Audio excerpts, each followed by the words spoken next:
Hello and welcome along to another episode of this FM20 story from Dorking Wanderers with me, Daniel. It's season 10 episode 8 and today we play our final game in our first championship season. We play against Hull, who are in 4th and looking to secure their playoff spot, coming up against Slaven Bilic, a wonderful manager of course. And we're up in 10th place at the moment, so we can creep up to 9th above Portsmouth, who got promoted with us last year. But most importantly, we're safe. We've guaranteed a top half finish. The likes of Crystal Palace, who have got players like Greenwood and Nelson earning 80, 70, 60 grand a week. And we're up above them and we're going to finish above them. It's incredible. Also, remarkably, Leeds have fallen away yet again. From being in the playoffs last episode, they're now down in 11th place. And we managed to beat them last time out as well. So we'll go and have a look at the recent results in a moment. We'll play our last game of the season. We'll have a big end of season review coming up in a couple of days' time. We'll of course talk about our plans for next season, our plans for the summer transfer window, talk about the improvement of some of the younger players we've got here this year, before we finish the week on Friday with a massive transfer special at the start of our second championship season. So our 11th year, it's when we got to the Premier League with Torquay. This year we're looking to make it a good championship one with Dorking. So I'm hoping it's going to be a big week of action from this series, and it all starts here against Hull City. Yes, this isn't a crucial game for us, but it is an opportunity for us to play some more of our youngsters. It's a chance for us to ruin Hull's playoff party and complete the double against a very good side. So there's plenty of positives for us to look at. We've not been in great form, but we've picked up in the last few weeks, and our finances are looking good. So as part of that end of season review tomorrow, I'm hoping we'll be reflecting on good training facility upgrades, good youth facility upgrades, and fingers crossed, a chance for us to get out of Crawley and have our own stadium. But all of that's to come in a moment. Firstly, a massive thank you to everyone who continues to support the series. I really do appreciate it as we end another season. If you have missed any of this campaign so far, you can catch up with it in the eye above. And a massive thank you to everyone who has so far. If you're looking forward to this episode and the end of another championship season, and are proud of the performance the lads have put in, please do put a thumbs up on the video. It does make such a difference. There's daily FM20 content on the channel from this long-term story and the head coach series. So Journeyman combined with a Director of Football challenge, and tomorrow's going to be a very interesting episode in that one. So we had an international theme one on Saturday, but tomorrow's the big one. The club that we left to join our new club, who were higher in the championship at the time, we are coming up against tomorrow, so we'll find out whether it was the right move or not. We've also got our Director of Football Transfer Deadline Day special in January, so it's going to be an action-packed episode. Probably a feature-length one, so please do come along and check it out if you can. It'll be out at the usual time of 4:30. And of course, just a very quick thank you again to everyone that's supporting our 2 new Sunday series. The FM20 network career, myself and Craig, the co-host, we came up against each other for the first time yesterday. And our stadium review series, which the 3rd episode released yesterday. And we were talking about Birmingham and Coventry's home, which is of course St Andrews at the moment. So thank you to everyone who's checked those out. The support has been incredible. And I hope we continue to give you some light entertainment during this difficult time. Thank you everyone for your support. But let's move on to Dorking Wanderers, and we're going to talk about our final game of the season. Of course, we've got some results to reflect on first. And okay, they've not been too bad. We've got a couple of wins, one of them most notably against our new head coach club from the other series. And then, of course, we picked up a draw against Cardiff too. So at home, we've been fairly solid. A few defeats on the road, we've not been in our best form. And I'm sure this will be a difficult one today as well. But otherwise, I can't complain. It's our first championship season. I expected to be either talking about relegation today or playing in a massive game to try and secure our survival. So the fact that we're in 10th and we're completely comfortable and we've assured a top half finish already is absolutely incredible to me. So of course you were last with me for that brilliant FA Cup tie against Liverpool, our first ever quarter-final appearance with Dorking. And since then we've had 6 league games. A 2-1 defeat away at Portsmouth, John Webb getting a goal, of course Lindsay suspended after that ridiculous tackle against Liverpool. Then a 1-0 victory at home to Burnley, and look how it happened. John Webb in the 90th minute off the bench.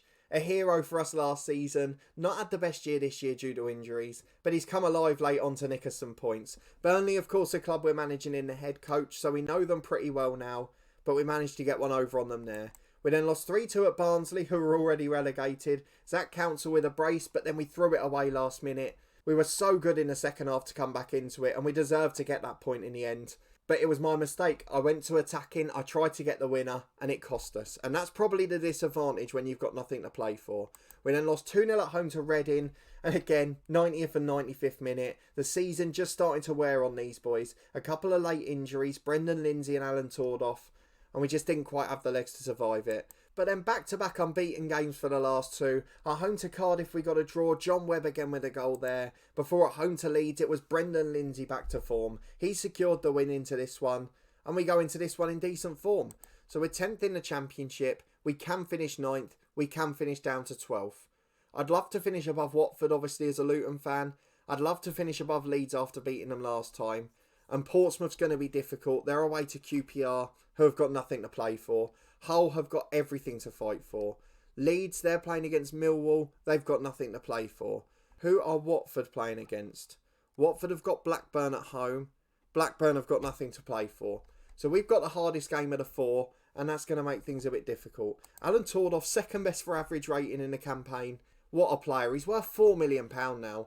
And that's the thing we'll probably reflect on most in the end of season review next time out, is which players are most likely to leave.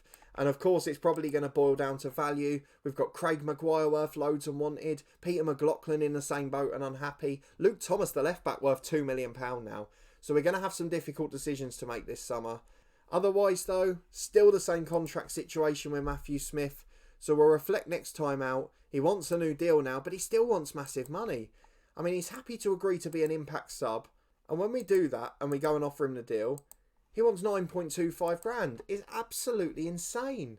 I mean, our highest paid player is still Tordoff on 7 grand a week, and he's earned it. So that's our update at the moment. A lot of players thankfully have signed new deals. Grant Parsons an additional 3 years. Adrian Bentley, Shane Thompson, George Burns. A lot of those younger players getting 2-year deals. I did promise George Burns to get a contract if he scored against Watford in the shootout, and he did, so fair play to him.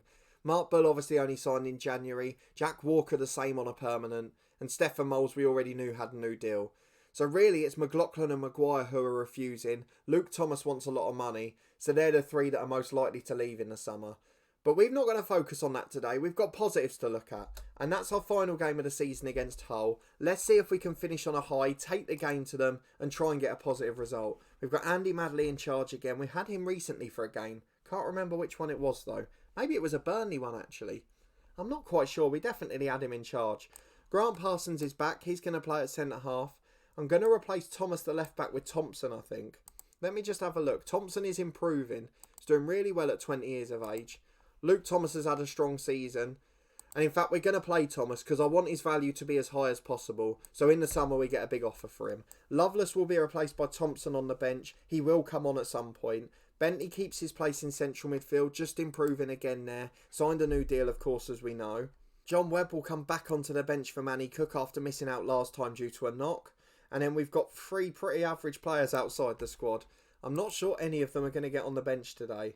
The bench that we've got is probably our strongest one.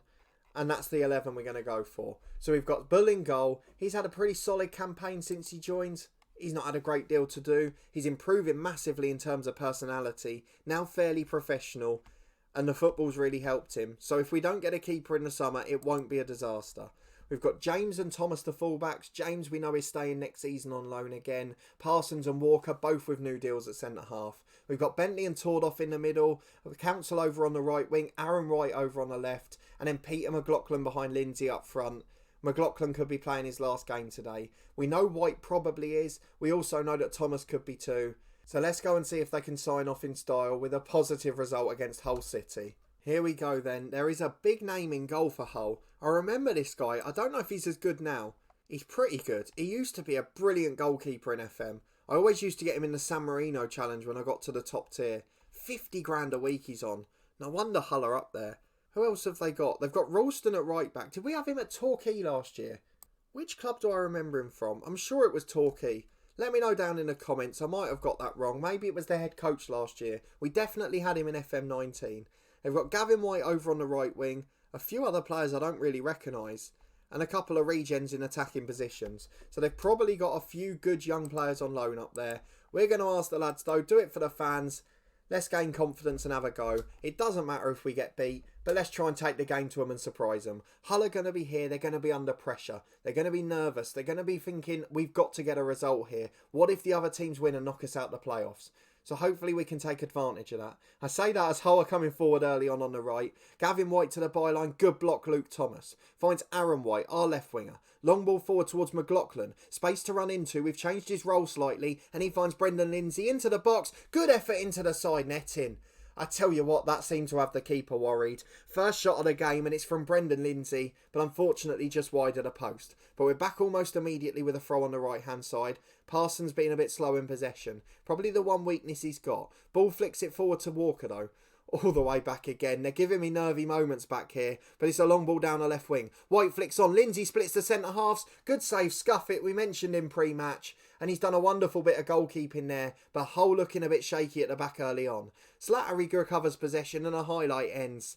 But Hull City are in a world of trouble at the moment. Corner kick from Hull, headed away by Council. We came back as it was being taken there. Lindsay picks it up on the right, and look how strong we are on the counter. There's a man unmarked in the middle. Oh, that's greedy. That's so greedy from Lindsay. Had to play it. White gets back in for a second chance though. Great run. Finds Council who taps in. And we lead at Hull City. We have taken the game to them. We've been a constant threat on the counter. And apologies as the voice is starting to crack. But Zach Council, the Wonder Kid, has given us the lead. We know he's here next year, so that's a real positive. We might be keeping Aaron White at this rate. After the first month he's come to life. And we're on the front foot again. Brendan Lindsay to Aaron White. Beats a man. He's into the box. Good effort. Just wide of the post. Did it hit the post? What happened? It looked like the ball just sort of stopped dead there. Let me know in the comments. I'll go back and have a look after this episode. But I've no idea how that happened. It either hit the post saved or was just going towards goal. I don't know what happened. Slattery picks it up though, 30 yards out. Hull on the front foot, finally growing into the game. White back to Ralston. Delivers into Lewis Potter. And that's a good header. And that's why these sort of teams are up there. One moment of magic. And we just get deflated like that. Hull City back on terms, despite our absolute dominance, as you can see. But half an hour gone, it's been a really good performance, and another positive way to end the season. 5 minutes to half time, it's a throw for Ralston at right back. Robinson picks it up in the middle. Can we nick a goal before half time? We definitely deserve it, but it's fair to say Hull are coming back into the game. Zach Council licks it from a poor clearance though. He's charging down the right wing. I've got about half the words wrong, but it's into McLaughlin. Oh my word. Scuff it with an unbelievable save first time. Almost like the Seaman scoop against Pescasolido. If you remember back to the FA Cup in 2003. And then the second one, it was just hit straight against his backside. But White with the ball in to McLaughlin. He's not stopping that one. Second minute of first half stoppage time. And we lead 2-1 here at Hull City. It is Hull City 1, Dorking Wanderers 2. And what a time for us to retake the lead. Leeds are winning, so we've got to win to stay above them. Pompey drawing and Watford winning as well. So a result is crucial here. And as it stands, we creep up to 9th place. We're going to tell the lads we're pleased with the performance. They've been remarkable. Wonderful display across the board.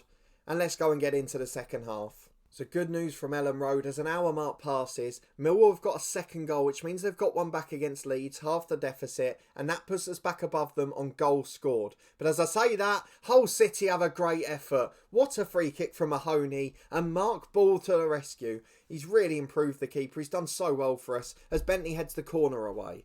Hull pick it up on the left. Mahoney delivers. One of them Rabona crosses there, I think. But over to Ralston on the right. Hull City starting to dominate. Lewis Potter again. Just wide of the post. He should have scored. But not quite so good with his feet. Oh, it's a poor goal kick from Bull. I've been praising you, son. Why do you do that? I've just said how good you've been. And you've probably cost us the game here. Mahoney delivers. Lewis Potter taps in. And Mark Bull has made a big error there. A goal kick straight out to the winger unopposed. And I shouldn't have praised him quite so early. Lewis James having a poor game at right back, doesn't seem to know how to mark. So we're going to bring Shane Thompson on out there. I know he's left footed, I know he's a left back, but he can play there okay. Adrian Bentley's going to be replaced by Moles. I wanted to bring Smith on just to see out his time at the club, but it's not the right occasion. What else can we do defensively? Probably not a lot. I don't really want to take the attacking players off because they're playing really well. So we're going to bring on George Burns for Peter McLaughlin. He's got a goal, but he's not had a great game. So 10 minutes to go, Hull City dominating. we've really got to find out what we can do here. De Silva Lopez picks it up for Hull. 25 yards out, we know he's a good player and we forced him to play it long. Thomas heads away but not really clear. Up to Thomas, back out to Ralston, but Thomas clears it away again. Too many players cause Thomas, causing confusion. Falls for De Silva Lopez. Beats the press. Finds Holcroft. There's a name from the past. Into Ralston. His shot saved. Lewis Potter puts the rebound in for a hat-trick. He's scored 3 tap-ins, Lewis Potter. He's been there every time. We're going to go more attacking now. Just try and get on the front foot. We really don't deserve to lose this game. But Lewis Potter, 3 rebounds and 3 goals. He's been in the right place at the right time. He's worth 15 million and earning 37 grand a week. And you can't argue with that, can you? It shows what the golfing budget is. Harvey Holcroft's come off the bench for Hull. They're paying him 10 grand a week. He's now worth 3.5 million. Of course, featured heavily in our promotion winning campaign last year. And they've just got an embarrassment of riches. So we lose 3-2 on the final day. It was a brilliant performance. We definitely didn't deserve to lose. But a hat-trick from Keen Lewis Potter was the difference. And we're going to say we're pleased with the lads because they put in a really good performance. We can't fault the effort. We gave them everything. What it does mean, unfortunately, as you can see, is we've dropped to 12th place in the Championship now. Leeds finish above us, as do Portsmouth and Watford. But still a top half finish, an incredible outcome. We can't really complain, can we? So Dorking in disappointing collapse according to the media. We did our best. I mean, give us a little bit of credit. And Hull, Stoke and Nottingham Forest secure the playoff spots. I wouldn't be surprised if Hull go up because they've got goals in their team, but they'll have to defend better than they did against us. But that's how the season finishes. We're in 12th place in the Championship. Certainly by no means an embarrassment, and very much something to be proud of actually. How far clear of the relegation zone were we? 31 points clear of Barnsley, who got relegated, despite losing to them as well. It's a remarkable outcome. What a first season in the Championship. The board must be delighted. They are. A-, that's still a little bit harsh, but I can understand it. It's probably only because we're disappointing from set pieces, but we haven't got players who are as good in the air as our counterparts. You can see we've already had our first board request accepted. That's to improve our youth facilities for the 2nd time in 2 years, and I'm sure there'll be more to follow in the end of year review. So I hope you'll come and join me for that next time. We'll review all of our performers across the season, see who have been the stars, see what our plans are going to be for next season and the transfer window. We've obviously got a lot of signings to make. We need to avoid relegation the 2nd time round. And hopefully in the most competitive league in the world, we can keep ourselves afloat for the next year or 2. We'll also try and get ourselves a new stadium should the option be present. And we'll probably start working on which players we're going to fend off the big offers for. But if you did enjoy that episode and that thrilling end to the season against Hull, please do put a thumbs up on the video. It was so harsh that we lost it, but the lads were a constant threat on the break, and it's a rare game where we've not been solid defensively, in fairness. Going forward, we look to threat though, that's a positive sign, and we've just got to try and stay up again next season. Let me know in the comments where you would start to improve the squad. I'm really interested to get your thoughts on this one. Of course, in the end of season review, I'll give you mine and we'll start to work on what we're going to do. But you've still got a chance to have your influence in the meantime. So let me know what you would do with a squad. Which ones are the players you'd accept big offers for? Of course, it's easy to say until the money's there. I could say, yes, I'd love to keep Tord off and sell 2 or 3 of the others. But if someone offers 10 million, he's going, isn't he? So we've got to bear those things in mind. But we'll use the end of season review in 2 days' time to talk about the lads that we want to keep, talk about who our star performers have been this year, and get a little bit of a plan in place. Then in 4 days' time on Friday, we'll finish the week with this series with a massive transfer special. Our 2nd season in the Championship. Let's see what players we can get in. In the meantime, subscribe to the channel for daily FM20 content. We've got 2 long-term stories, this one and the head coach. As I mentioned earlier, tomorrow is probably one of the biggest episodes of the head coach series. We're going back to the club that we left earlier in the season, who were higher placed in the league at the time. Is it going to be the right decision or not? We could have egg on our face majorly. We've also got our new director of football in his first transfer window, and we'll go through deadline day later on as well. So that is going to be a massive episode for us. Should be action-packed. Hopefully our director of football will deliver, and hopefully our new team will save embarrassment. Finally, a massive thank you again for your support with the 2 new Sunday series. Our FM20 network career, where we went head-to-head for the first time on Sunday. You can catch up with that in the eye above. And the same for our stadium review series, where we talk through the grounds we visited in English football, talk about our experience and rank them on certain key areas. So make sure you go and get involved in those, particularly if you've visited the grounds we have as well. And let us know if you support the club anything we've missed. But a big thanks for watching this one and your continued support with the series. I really do appreciate it greatly, and I hope to see you next time for the end of season review as we try to prepare Dorking for our second championship season.